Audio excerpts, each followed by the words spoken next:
Boa noite, gente. Alegria poder estar aqui, sendo contagiada com essa vida de vocês. Muito bom estar com vocês mesmo, com os jovens. E nós vamos, então, falar sobre esse tema pesado, né? Tema difícil, que só de falar em depressão, talvez alguns já ficaram assim meio, ai, que coisa estranha isso, né? Vamos falar sobre esse tema. E realmente é difícil e, além de tudo, além de todo um aspecto emocional que nós vamos trabalhar, tenho certeza que nós estamos também lidando com setas demoníacas nessa noite. A gente acaba trabalhando com libertação também, nós sabemos o quanto isso também tem de espiritual. Porque a Bíblia lá em João 10:10 fala que o ladrão veio para matar e destruir. Matar, roubar e destruir. Mas eu vim para que tenham vida e vida em abundância. Amém. Então, antes de tudo, nós sabemos que tem todo o mundo espiritual nesse momento e, como já foi orado aqui, né, qualquer seta seja repreendida em nome de Jesus. Amém.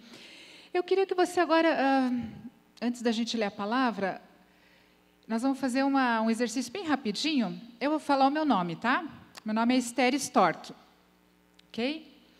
Agora você vai falar o seu nome aí, pode falar. Todos falaram? Eu não ouvi. Vamos lá, fala seu nome de novo. Tá. Que sensação que deu falar seu nome aí. Normal, né? Comum, ok?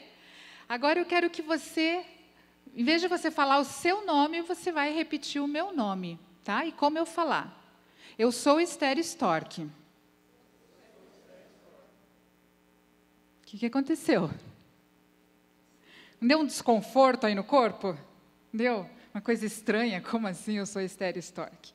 Eu quero que você guarde isso e no final a gente vai estar voltando nessa questão aí, que foi só uma brincadeirinha, mas a gente vai estar voltando depois nisso, ok? Eu queria que você abrisse comigo a Bíblia em Salmo 142. Bíblia, celular, o que você tiver aí no Salmo 142.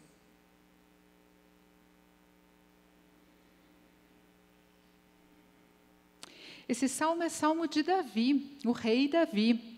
Aquele que enfrentou Golias, daquele tamanhinho, né? Viu o gigante, falou, eu não tenho medo desse gigante, vou enfrentar o gigante, matou o urso, fez mil guerras, travou, aquele corajoso de Deus. Esse salmo é do corajoso de Deus, de um homem segundo o coração de Deus, como foi falado. Vamos ler então? Em alta voz clamo ao Senhor, elevo a minha voz ao Senhor, suplicando misericórdia. Derramo diante dele o meu lamento, a ele apresento a minha angústia. Quando meu espírito desanima, és tu quem conhece o caminho que devo seguir. Na vereda por onde andam, esconderam uma armadilha contra mim. Olha para a minha direita e vê, ninguém se preocupa comigo. Não tenho abrigo seguro, ninguém se importa com minha vida. Clamo a ti, Senhor, e digo, tu és o meu refúgio, és tudo o que tenho na terra dos viventes. Dá atenção ao meu clamor, pois estou muito abatido.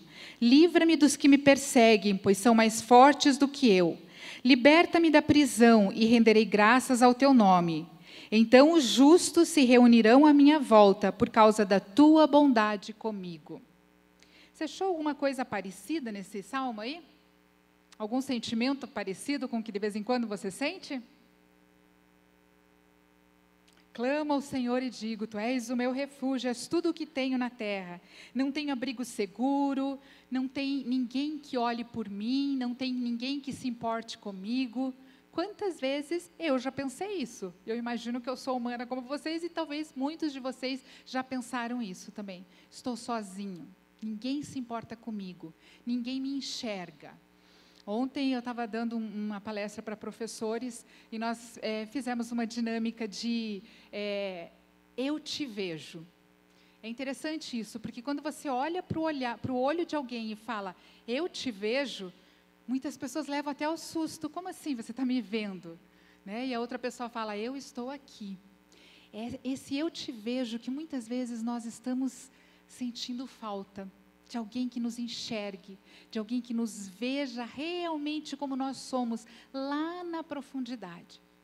E esse salmo aqui é quando Davi estava fugindo de Saul e ele estava escondido na caverna. Na caverna.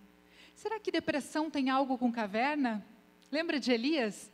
O gigante, né, que foi lá, o Elias gigante, o homem forte, né, foi lá, enfrentou os profetas de Baal, fez fogo descer do céu, e aquela coragem, aquele homem forte, corajoso. De repente, quando uma mulher falou para ele, até amanhã essa hora ele vai estar morto. O que aconteceu com o homem corajoso?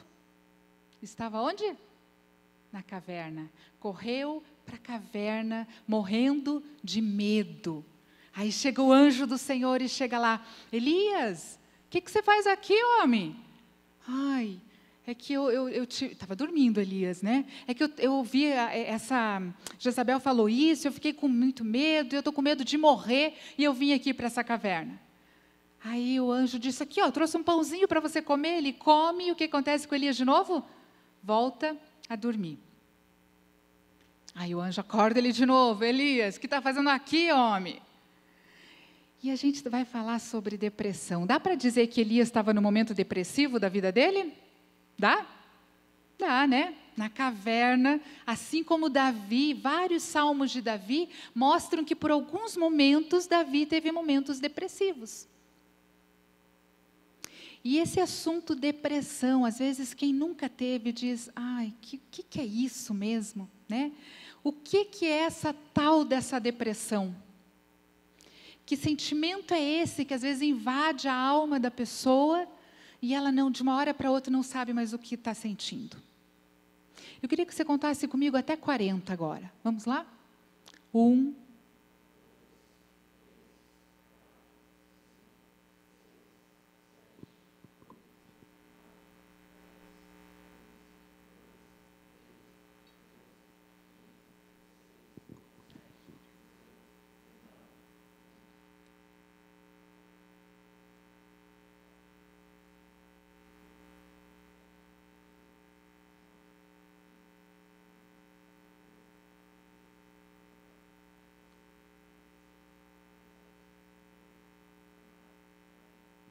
uma pessoa acabou de se suicidar.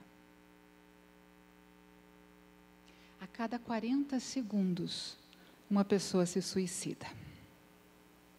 É sério isso, né, gente? É muito sério. Que epidemia, o que está acontecendo no mundo? 12 mil pessoas por ano no Brasil se suicidam. No mundo, 800 mil pessoas se suicidam. De 15 a 29 anos é a segunda maior causa de morte. É muito sério. Há 4 anos foi feito essa campanha de Setembro Amarelo. No dia 10 de setembro foi escolhido o dia para trabalhar a questão do suicídio, é o dia de prevenção ao suicídio. Se nós fôssemos contar mais 40, outra pessoa teria morrido. A cada 40 segundos, uma pessoa se suicida.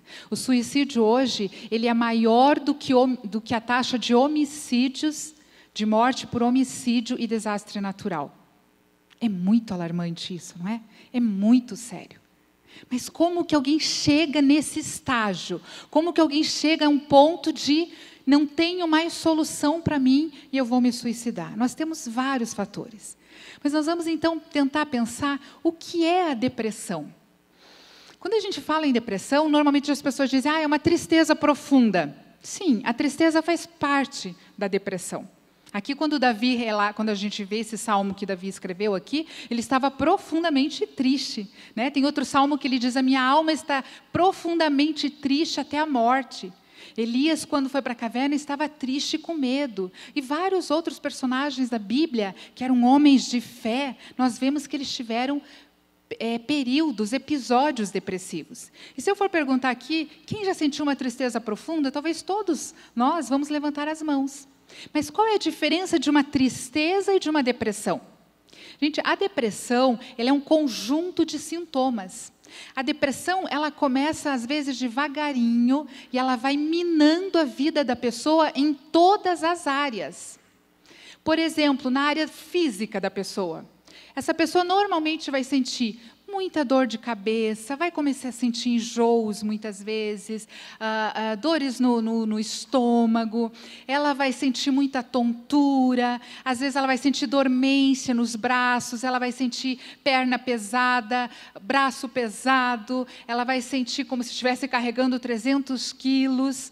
Normalmente, como que ela está vestida, essa pessoa, quando ela está já numa depressão mais séria? É aquela pessoa que a gente normalmente diz, vai tomar um banho, né? Brincadeira isso. Olha só, passa um pente nesse cabelo aí, porque já está fazendo um ninho. Por quê, gente? Na área física, chega um ponto que essa pessoa não tem. Tomar banho é uma coisa difícil para ela. Porque está faltando energia, porque está faltando força. Tomar banho é difícil? Sim. Sabe aquele dia que você está muito cansado, que você chega da faculdade, chega lá da escola, né, do ensino médio, chega lá e você... eu estudo, tomo banho ou durmo? Tem vezes assim? Quem está no pré-vestibular? Tem alguém no pré-vestibular aqui? Terceirão? Sabe bem como é isso, né? Tomo banho, como ou durmo? O que eu vou fazer? Tem que escolher de tanta coisa que tem que fazer. Agora, imagine uma pessoa que o corpo dela não consegue reagir, às vezes, à mente. A mente até quer, às vezes, mas essa pessoa não consegue. Então, é aquela pessoa que você começa a ver a aparência descuidada, os meninos, né, barba por fazer, as meninas sem cuidado que normalmente tinham, e elas começam, então, a tarefa difícil de se cuidar, começa a ser difícil essa tarefa, se cuidar. E no físico, então, ele vai tomando conta desse físico da pessoa, ela se sente sem energia e com muitas doenças. Muitas pessoas morrem de depressão, mas não necessariamente foi lá a causa da morte e depressão. Foi problemas crônicos, muitas vezes, que levaram a pessoa à morte, mas não necessariamente foi diagnosticado como depressão. Mas a depressão é a causa de muitas doenças. Então, no físico, ele toma conta. E daí, na área cognitiva, sabe aquela facilidade que você tem de pegar um texto, ler um parágrafo, beleza, já captei tudo que estava aqui, já passou para a memória, já gravei, o pessoal do terceirão, né? Sabe como precisa disso? E tem uma facilidade, você vai lá, lê e pronto, resolve ler meia hora, apostila antes da prova, né? E vai lá e se vira na prova. Gente, na depressão, a atenção da pessoa fica comprometida, a memória dela fica comprometida, a concentração. É aquela coisa que a pessoa pega para ler um livro, ela lê um capítulo, que mesmo que eu acabei de ler, não consegue nem lembrar o que acabou de ler. Aí lê de novo. Quando ela está lá no meio do parágrafo, o pensamento dela já está pensando em 1000 outras coisas. Ela não consegue se concentrar. Poxa, mas antes eu lia tanto, eu lia 2 livros por mês, agora eu não consigo ler nenhum durante 6 meses. Então, a depressão ela afeta todo o cognitivo, a área de pensamento da pessoa. E como que fica o pensamento dela? Normalmente carregado de crenças negativas, de pensamento negativo. Normalmente carregado de muita culpa. E aqui, gente, a gente pega fazer um parênteses aqui, dar uma atenção especial para a culpa. Muitas vezes as pessoas chegam no consultório com uma depressão profunda, e a gente vai trabalhando, quando vê, às vezes ali na raiz tem uma culpa não resolvida. E dentro da culpa tem a culpa verdadeira e a culpa falsa. Tem aquela culpa que é verdadeira, eu pisei na bola, realmente eu tenho mais é que me sentir culpado porque eu pisei na bola, o que eu vou fazer com isso? Agora, tem gente que tem culpa por ter nascido. Isso é culpa verdadeira? Tem muita gente que se culpa, acha que é um peso nessa vida, acha que é um peso para a família, porque nasceu. E na depressão existe uma culpa meio que direto, a pessoa está o tempo inteiro sentindo aquela culpa. O futuro não existe para essa pessoa. Ela não consegue enxergar um dia depois. A maioria das frases eu não consigo visualizar um futuro para mim. É como se tivesse um paredão. A pessoa vê, pensar no amanhã é um paredão. Sonho, então? Vai ter sonho? Tinha. Um dia teve sonhos. O que aconteceu com esses sonhos? Parece que eles diluíram-se todos. Então, todo o afeto da pessoa fica, toda a área cognitiva da pessoa fica comprometida. E o afeto, gente, daí vem essa questão, na questão das emoções, vem esse humor deprimido a maior parte do tempo, é esse humor deprimido. Qual será a diferença de uma tristeza e de uma depressão? Gente, tristeza todos nós sentimos de vez em quando. Só que está sendo nos passada uma mensagem que a gente não pode ficar triste. Estou errada? Estou certa, né? Está sendo passada essa mensagem, não fique triste, você não pode ficar triste. Vai lá, entra nas redes sociais, se distrai um pouquinho, faz alguma coisa, conversa com todo mundo no WhatsApp, faz alguma coisa, porque você não pode ficar triste. Esses dias eu estava passando por um lugar onde tinha algumas pessoas tirando foto e tal, e eu tinha percebido um casal que eles estavam brigando ali, sabe quando você vê aquela cara feia, aquele mau humor ali, e daqui a pouco, o que aconteceu? Vamos tirar um selfie, aquele sorriso estampado no rosto, né? E vamos tirar a selfie bonitinho, todo mundo vai ver como a gente se ama. Né? Declaração de amor na rede social, beijinho para cá, beijinho para lá. E quantas vezes por dentro eles não conseguem nem se olhar direito no rosto, de tanta raiva que tem. Mas é passada essa imagem para a gente, que a gente tem que ser feliz a qualquer custo, que a gente tem que ser feliz o tempo todo. E eu, sinceramente, não acredito numa felicidade permanente do lado de cada morte. Eu acredito na alegria que Jesus nos dá, alegria que é fruto do Espírito Santo.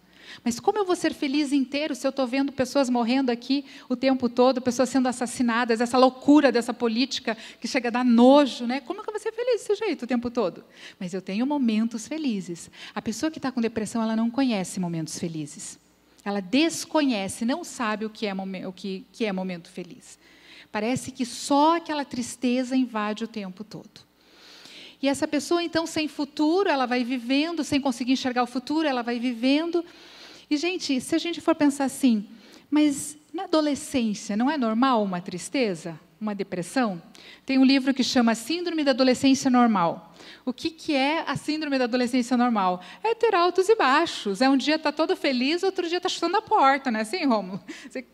Minutos. Acabei de dar uma gargalhada daquela aqui, toda feliz, e daqui a pouco eu chuto a porta. Que droga de mundo, né? Xinga até a 5ª geração. Isso é normal? Quando que começa a ficar preocupante? Quando aquele adolescente não sai mais do quarto, né? Quando você não tem mais vontade de encontrar com os amigos, e vai se tornando isso, esses sintomas, pelo menos 5 desses sintomas, gente, por mais de 2 semanas. Então, esse conjunto de sintomas, vários outros também, que são vários, por mais de 2 semanas, na maior parte do tempo. Aí opa, a luzinha vermelha acendeu.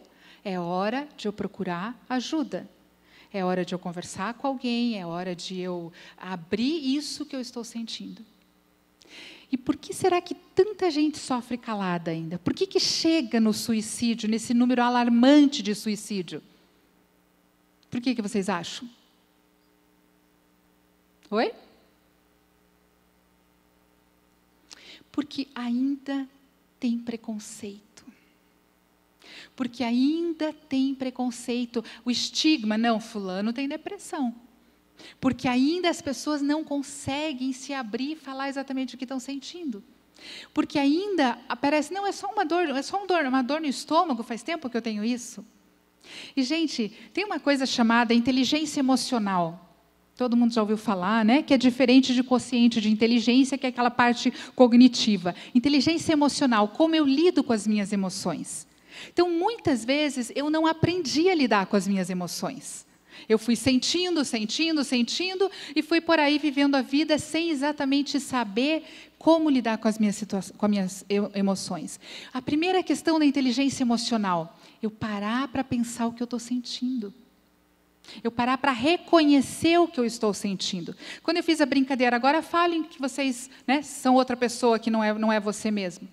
Provavelmente deu um mal-estar no corpo, porque o nosso corpo é a nossa história. Como assim eu sou Esther? Deve ter dado um desconforto corporal. Só que a gente não percebe muitas vezes essas emoções. Então a gente não consegue reconhecer, não consegue identificar o que eu estou sentindo. Aí eu vou me afundando, me distraindo com jogos, séries, etc., etc., e eu não paro para pensar o que eu estou sentindo. Né? A outra questão de eu conseguir expressar o que eu estou sentindo faz parte da inteligência emocional. De eu me automotivar, né? A tal da resiliência. Puxa, não deu certo, não deu certo o vestibular, vou tentar mais uma vez. Não deu certo de novo, vou tentar mais uma vez. Conhece aquela pessoa que não consegue ser frustrada? Talvez você tenha esse problema. Me frustrei, não sei lidar com a frustração. Aí eu fico de mal com todo mundo, eu me sinto horrível e eu não sei o que fazer com essa frustração. Então, inteligência emocional é aprender a lidar com os sentimentos, se automotivar. Eu não preciso que a mãe, que o líder, que o discipulador chegue e diga, vamos, você consegue, vamos lá. Claro que é bom isso, né? Mas só que eu preciso ter essa capacidade dentro de mim. Né? Eu preciso ter uma capacidade de me relacionar com as pessoas, faz parte da inteligência emocional também. A empatia também faz parte, eu tentar imaginar o que o outro sente. E, gente, não é verdade que a gente está muito preocupado com o umbigo? Não é mais ou menos assim? Que a gente está muito preocupado? E, principalmente, quem está aí no estresse de terceirão e tudo, não tem nem tempo de pensar como é que o outro está. E, nisso, às vezes, a pessoa do nosso lado está sofrendo de depressão e não sabe o que fazer com isso. Como que vem a depressão? Nós, seres humanos, desde que nós nascemos, passamos por mãos humanas. E quando a gente passa por mãos humanas, a gente é marcado. E, às vezes, não tão positivamente. Muitos de nós aqui têm feridas emocionais. O que é ferida emocional? Uma rejeição é uma ferida emocional. Uma injustiça é uma ferida emocional. Uma humilhação é uma ferida emocional. Muitas vezes eu digo assim, pessoa, eu sou tímido. Ser tímido é só uma consequência. Ter aquela raiva, aquela ira, sempre, normalmente é uma consequência de humilhação que eu passei, de injustiça que eu passei. E muitos vêm com essas feridas emocionais e começam a ter quase que na infância já uma depressão. Sim, nós temos casos de muitas crianças, como foi falado aqui, inclusive crianças se suicidando.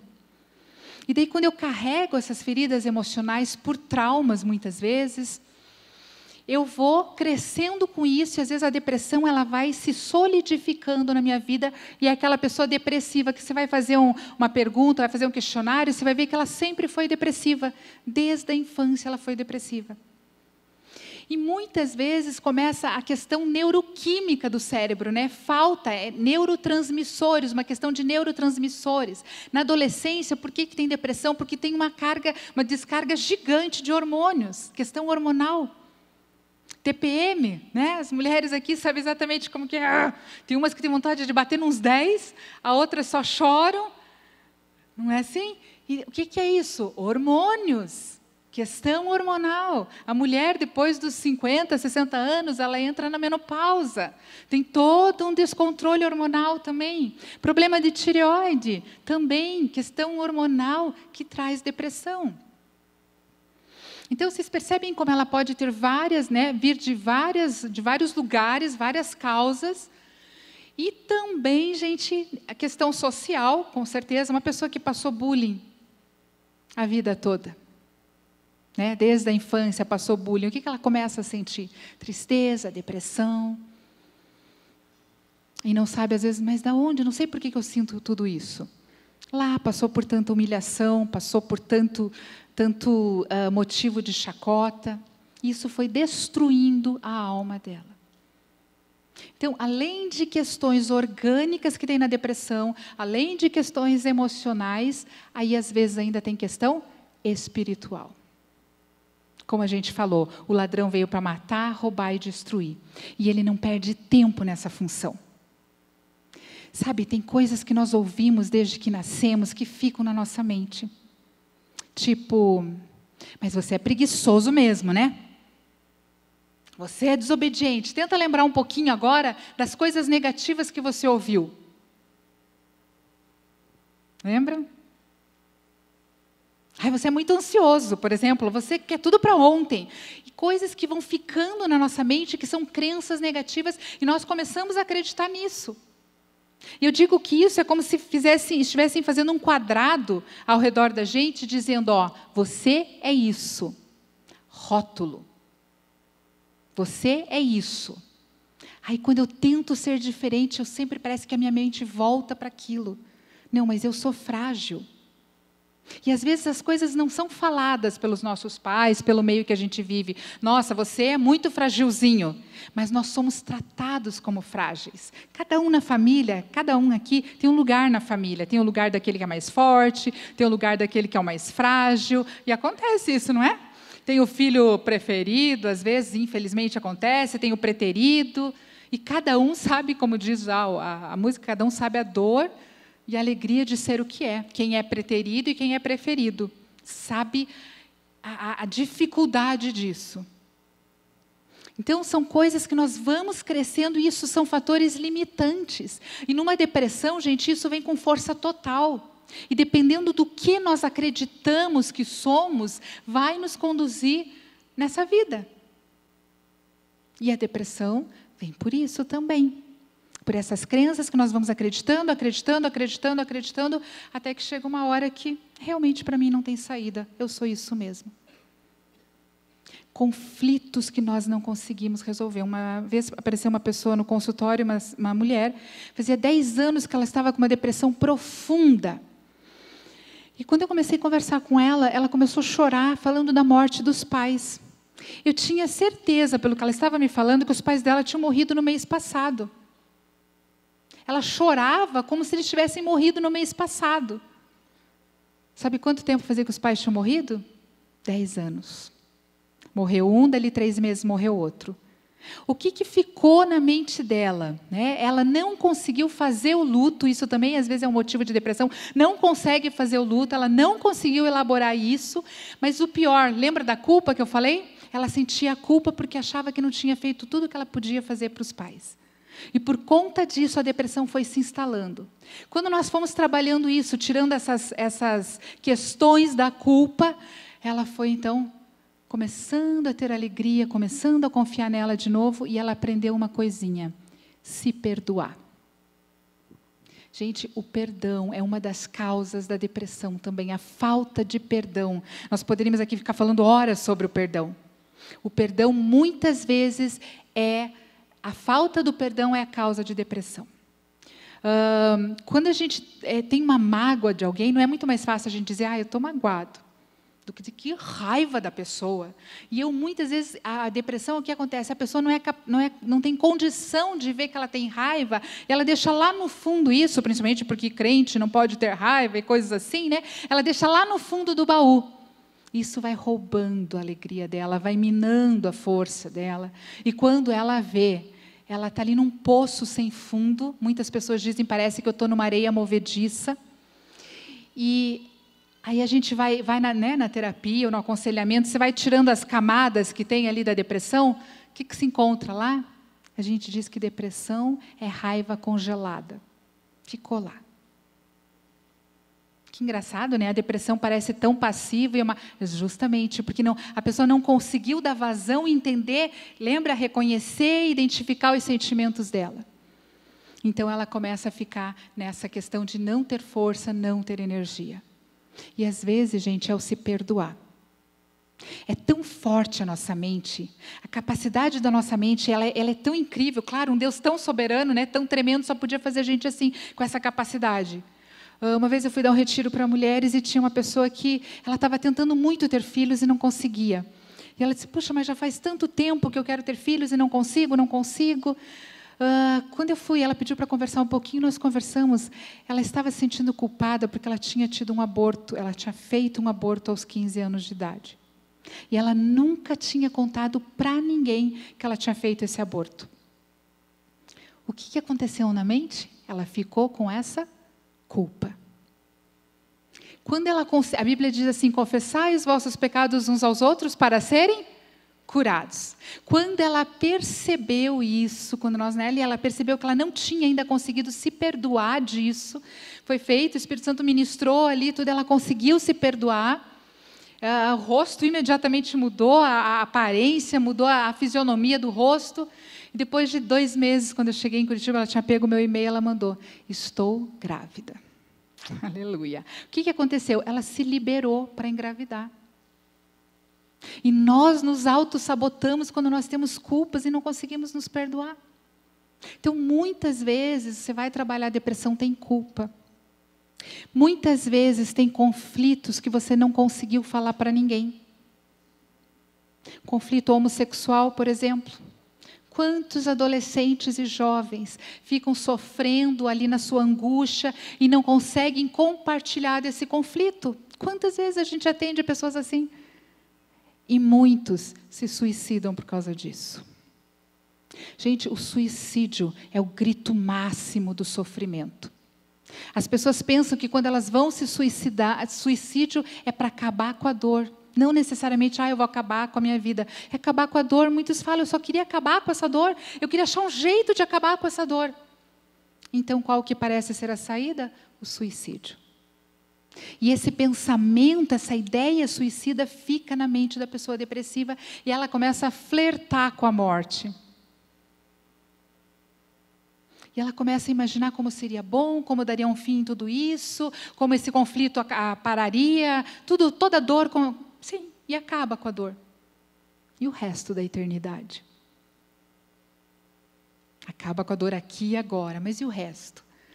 Então eu queria que você pensasse nessa noite, quando nós falamos que nós estamos lidando também com coisas espirituais, é que realmente o inimigo, ele quer implantar na nossa mente o pensamento de morte.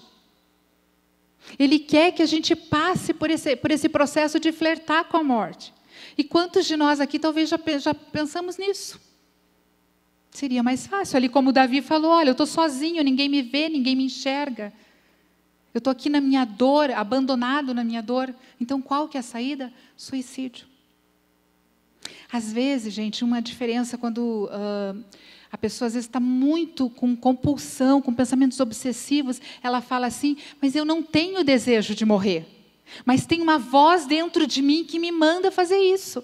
Tem pessoas que já falaram, teve vezes que eu me segurei, porque a janela estava me chamando o tempo todo. Eu tinha que me segurar para não ir dar um fim na minha vida. Então, às vezes, são pensamentos obsessivos, e eu queria que nessa noite você pensasse que talvez você pode estar sendo alvo de pensamentos, né, do inimigo, ou então, às vezes, está tendo que lidar com pensamentos obsessivos na sua mente. E você vai ter que fazer resistência a esses pensamentos. Muitas vezes, gente, nós temos que quebrar o preconceito e fazer uma terapia medicamentosa. Nós vamos, muitas vezes, precisar, porque o medicamento ele vai trazer aquilo que o nosso cérebro não está conseguindo produzir. E daí, quem que pode ver se você precisa ou não? Um profissional. Então, você vai procurar um profissional e vai dizer exatamente o que está acontecendo. E ele vai avaliar. Mas o chamado é, vamos sair do silêncio. Vamos sair, você está sem esperança, não conseguir enxergar nada na frente. E talvez você vá toda semana no seu pequeno grupo e você não consegue expressar isso para o seu líder, para o seu discipulador. Acha que é só você que sente, eu te garanto, não é só você que sente. Olha o número que nós falamos, né? A cada 40 segundos acontece um suicídio. Isso é sinal, é amostra do quê? Nós somos de Jesus, somos, mas não somos livres de ter esses sentimentos. Assim como a gente viu Davi, né? O rei, o homem segundo o coração de Deus, Elias, o corajoso, tantos outros que tinham toda uma fé, mas naquele momento parece que tudo se esvai e a pessoa entra numa areia movediça. Muitas pessoas quando chegam, elas chegam dizendo assim, eu perdi a minha fé. Eu não consigo mais acreditar em Deus. E daí se culpam porque não estão conseguindo acreditar em Deus. Se culpam porque não estão conseguindo ter aquela fé que antes tinham. O que nós podemos fazer, gente, com isso? Eu acho que o movimento lindo que vocês estão fazendo aqui, né, de estar trazendo o tema, de estar discutindo sobre isso, e pensar muito na pessoa que está do teu lado. Talvez você já viu que tem alguma coisa errada com ela. O que você vai fazer por ela? Há uns anos atrás eu estava almoçando, fui para casa para almoçar, morava num prédio, estava almoçando e na hora do almoço eu ouvi um grito, mas era grito, grito, grito para todos os lados, todo mundo ficou assustado quando nós fomos ver o que tinha acontecido. Uma menina de 13 anos tinha se enforcado no banheiro do quarto dela. 13 anos. Aí depois a gente foi saber que essa menina falava todo dia, eu vou me matar. Eu vou me matar. E no dia anterior da morte, do suicídio dela, uma amiga ligou para ela e disse assim, eu vou entregar o CD. Ela estava com o CD dela, ela disse, eu vou entregar o CD para você aí amanhã. Ela disse, amanhã não, amanhã eu vou me matar. E a amiga, tá louco, né? Tá loqueando. Cachorro, como é que dizem? Cachorro que late não morde? Mentira. Na verdade, é o pedido de socorro. Aí ela disse, não, amanhã não, amanhã eu vou me matar. E exatamente, ao meio-dia, os pais viam que ela não abria o quarto, foram lá ver, quando abriram a porta do quarto, né, arrombaram, abriram a porta do banheiro, ela estava enforcada lá no banheiro. 13 anos.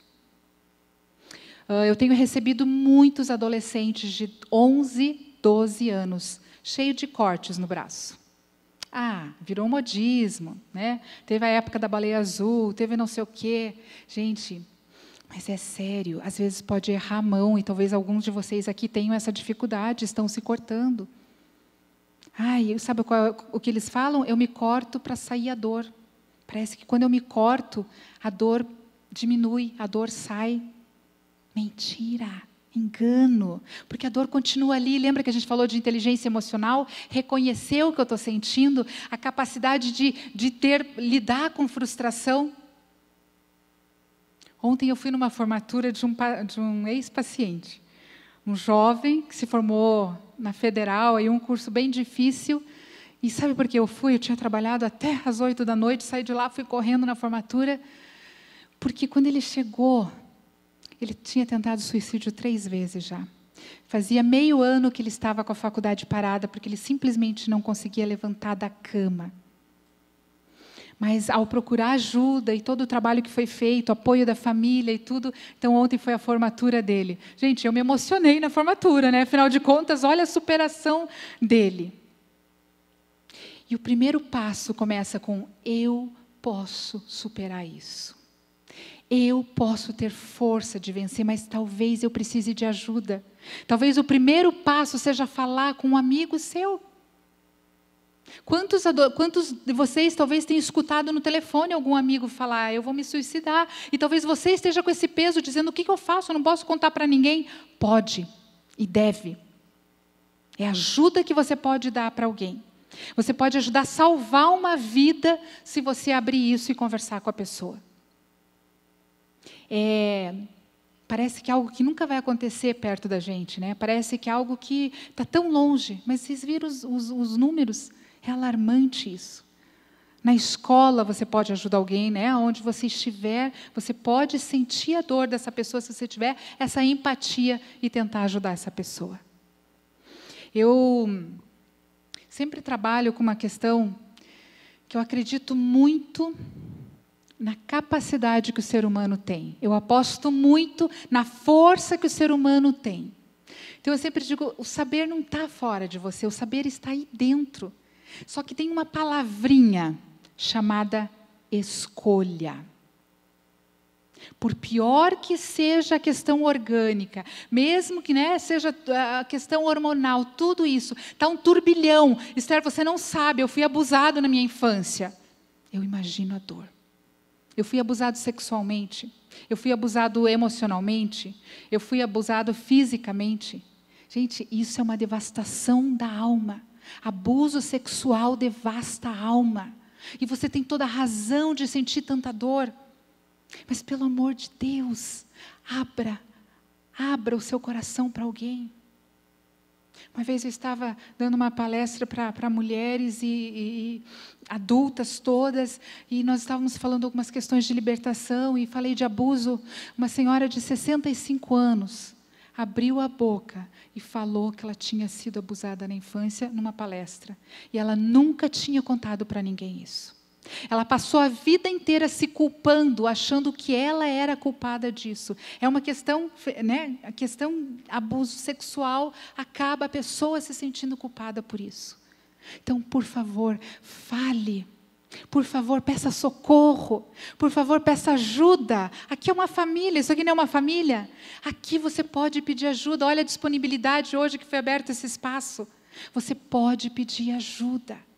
Existe essa palavrinha chamada escolha.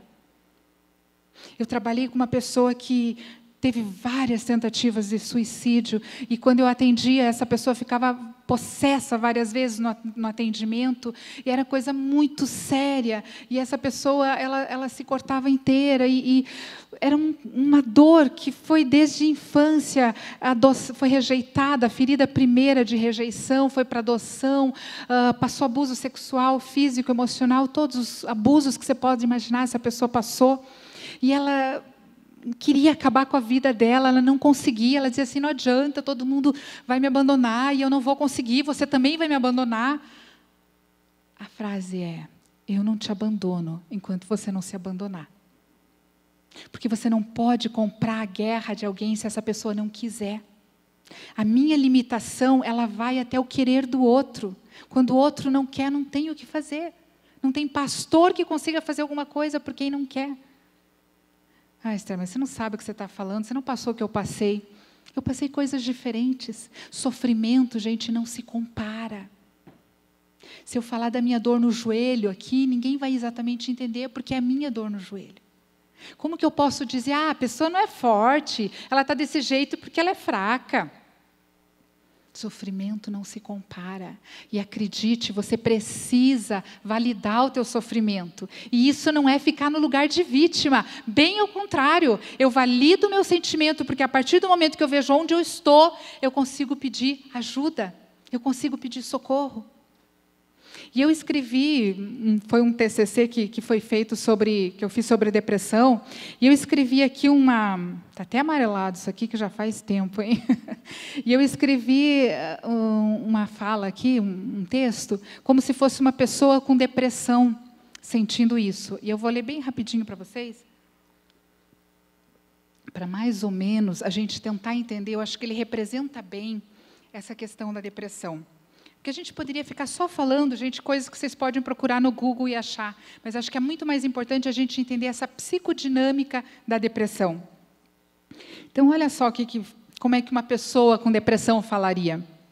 Que coisa misteriosa é esta que me leva com a força de um vendaval aos lugares mais sombrios e frios da minha alma? Que me paralisa e aprisiona dentro de mim mesma com fortes grilhões? Que me arranca do peito a esperança e tira o colorido da vida e o sorriso dos lábios? Quando consigo, abro os olhos e procuro ao redor alguma coisa ou alguém para me ajudar. Mas imediatamente essa força me invade com pensamentos de desvalorização em relação a mim e aos outros. E novamente então me encolho, como se querendo entrar nas minhas próprias entranhas. Até quando? Até onde irei? Não existirá alguém que algum dia me alcance? Alguém que já tenha tido coragem de enfrentar o seu caos, para então poder se arriscar a me encontrar nesse buraco escuro? Alguém que não tenha medo de se perder na imensidão da minha tristeza? Alguém que escute as palavras sem o seu som, que veja os movimentos sem o seu gesto, que sinta o oculto pulsar da vida dentro de mim, quando esta nem parece querer existir? Ao mesmo tempo em que espero tanto por alguém assim, tenho medo.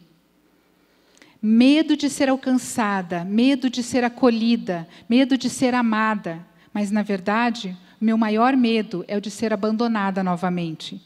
Como poderia alguém se interessar por mim? Como alguém poderia me achar se eu própria me escondo de mim mesma? Como poderia alguém entrar em mim se estou fechada para tudo e para todos? Como posso perceber alguém do meu lado se a única coisa que conheço é a solidão? Será que quero continuar assim? Será que quero continuar fazendo com que os outros se sintam impotentes, assim como eu me sinto diante de tanta tristeza? O que eu quero? Parece que eu descobri que eu posso querer, que eu tenho direito à escolha. Isso me dá uma sensação de liberdade, mas ao mesmo tempo me dá medo, porque escolher implica em atitude. Escolher implica em responsabilidade. E isto me leva a saber que eu escolho o tipo de vida que quero para mim. Essa escolha me assusta. Não sei se quero escolher. Não sei. Escolha, gente. Com essa pessoa que eu falei, que tentou várias vezes suicídio, né, e que estava fazendo tudo isso com o próprio corpo, ela trabalhou basicamente o escolher. E foi muito lindo quando um dia ela trouxe um escrito e disse: eu decidi, eu escolho a vida. Aleluia. Hoje ela está super bem, está de alta, né? não tem tido mais esses problemas. Ela muitas vezes era internada, não está mais. Eu escolho a vida. Eu escolho, às vezes, sair desse lugar de vitimização. Eu escolho não me abandonar mais. Eu escolho lutar por mim. Eu escolho abrir minha boca e confessar aquilo que tem me causado tanta dor, tanta tristeza. Eu queria pedir que você levantasse, o pessoal da música, se pudesse vir aqui um pouquinho. E como a gente já vai abrir aí para a pergunta, eu queria que você agora pensasse como tem estado a tua esperança. Lembra lá em Isaías que fala: aqueles que esperam no Senhor renovarão as suas forças. Eles vão se cansar? Não, principalmente os jovens, né? Não vão se cansar. Então, a questão é, o que eu faço? Da onde vem a esperança? Primeiro, gente, tudo isso que a gente viu de se reconhecer os sentimentos e tudo. E tem uma esperança que não falha nunca, que é a cruz. É pela cruz. Tem uma música linda que fala, né? Gentilmente me atraiu pela cruz. E quando eu olho para a cruz, um dia eu estava orando e chorando para o Senhor, e dizendo: Deus, eu não aguento mais, estou sem força. O Espírito Santo falou: olhe para a cruz. Olhe para a cruz. É de lá que vem força. É da cruz que vem força. O seu passado pode trazer dor. Chega de viver no passado. Depressão é excesso de passado. Resolva hoje dizer: eu vou entregar essa dor que está aqui dentro de mim na cruz. Enquanto eles cantam, eu queria que você pensasse: o que eu quero entregar hoje para Deus? Vamos cantar e você vai pensar: o que eu preciso entregar? Esse passado, essa tristeza.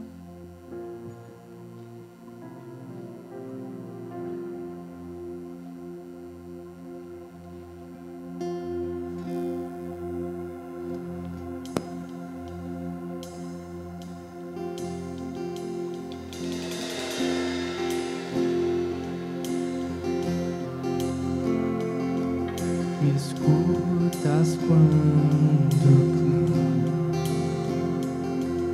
acalma o meu pensar,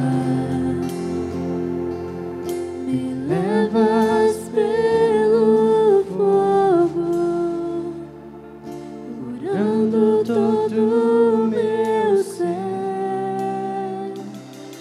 Confio em ti. Confio em ti. Creio que tu és a cura. Creio que és tudo para mim.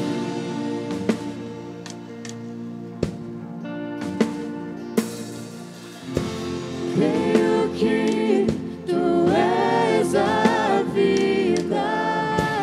Creio que não há outro igual a ti. Jesus, eu preciso de ti. Queria que você, agora diante do Senhor, falasse: Deus, eu preciso, se você está precisando de um renovo, eu preciso de um renovo. Eu não aguento mais essa tristeza. Eu preciso que o Senhor venha curar o meu ser. Essa ferida de alma que eu trago desde a infância. Essa dor que não sai do meu peito. O desafio é: entregue para o Senhor. Lembre quem você é. Lembra da tua identidade. Você é filho amado de Deus. Você não nasceu para viver nessa dor, nesse quadrado. O diabo veio para matar, roubar e destruir, mas Jesus veio para que tenha vida e vida em abundância. Se você tá difícil de achar essa vida dentro de você, tem um vazio na tua alma e talvez você ainda não tenha entregue a vida para Jesus, hoje é o dia, agora é a hora. Aqui fala, a música diz: me escutas quando eu clamo. Clame para o Senhor nessa noite. Diga: Senhor, venha e traga alegria para essa minha vida. Tira essa dor, traz cura para essa dor da minha alma. E você que quer fazer isso, você que quer pedir, eu quero que você coloque a mão no teu coração agora e fale: Senhor, olha para o meu coração agora. O Senhor sabe da dor que eu tenho carregado tanto tempo. E nessa noite, em nome de Jesus eu digo, você pode parar com essa dor hoje. Olha para a cruz, é da cruz que vem força, é da cruz que vem cura, é da cruz que vem vida. Em nome de Jesus, você que está com a mão no coração, eu vou orar por você agora. Se você vê que tem alguém aí do teu lado que está precisando, abrace isso, abrace essa pessoa. Diga para ela o como ela é importante, o quanto ela é amada de Deus. Se quer se ajoelhar, se ajoelhe. Quer vir aqui na frente, venha. Precisa de uma oração, venha. Se ajoelhe onde você está, como você quiser.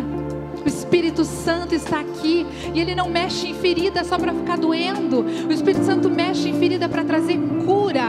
E hoje a cura, em nome de Jesus, nós declaramos vida nessa noite. Em nome de Jesus, nós vamos repreender todo espírito de morte. E se você tem flertado com a morte, se você talvez já tentou suicídio, se você tem pensado em suicídio, nessa noite, agora, eu quero que você entregue isso diante do Senhor.